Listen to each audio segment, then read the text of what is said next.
Boss Kevin. ஹோலா மக்கள்ஸ் okay. புது spotlight bracket வந்துருங்க. Okay, இது வந்து நீங்கள் எங்கே வேணால் கம்பேர் பண்ணிக்கலாம். உங்கள் கர்ஷ் பால் எல்லாமே இது நார்மல் தான். ஓகே, இந்த பின்னை பார்த்தீங்கன்னா இது கொஞ்சம் டிஃப்ரெண்ட்ங்க. இதுதான் இப்படி உட்காரும், உங்கள் ஸ்பாட்லைட் உட்காரும் இதில்.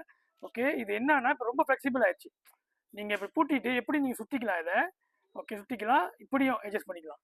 ஸோ வச்சுக்கலாம், இப்படி தான் நீங்கள் பூட்ட முடியும். ஒரு பால் இப்படி பூட்டுறீங்கன்ட்டு இதை வந்து நீங்கள் இப்படி சுற்றி இப்படி அட்ஜஸ்ட் பண்ணி வச்சுக்கலாம். ஸ்பாட்லைட் இப்படி வரும், இப்படி வச்சுக்கலாம். macam வச்சுக்கலாம். அலாயோட ஜாமா memang சாலிட்டா இருக்கு. ஓகே, ரெடி ஸ்டாக் வந்துருச்சுங்க. அதே சமயத்தில் நம்மளோட ரிமோட் அன்னைக்கு அண்ணன் வந்தாரு, முடிஞ்சு போச்சு. ரிமோட் ஸ்பாட்லைட்டும் ரெடி ஸ்டாக் வந்துருச்சு. என் biasa punya spotlight full set yang baik punya குவாலிட்டியும் வந்துருச்சு. அதான் நீங்கள் பார்த்தீங்கன்னா இந்த ஒயரோட தபாலே உங்களுக்கு தெரியும் இது எவ்வளோ நல்ல குவாலிட்டின்ட்டு. மேமாங்க இந்த நல்ல குவாலிட்டியோட ஒயர் எல்லாம் வந்து ஜாமா வந்து செம்மையாக இருக்கும், சாலிடாக இருக்கும், ரொம்ப நாள் தாங்கும். விலையும் வந்து கொஞ்சம் கொய்யா பாக்கெட் தான். ஓகே, அவ்வளோதான் உங்கள் பாஸ் கேவி.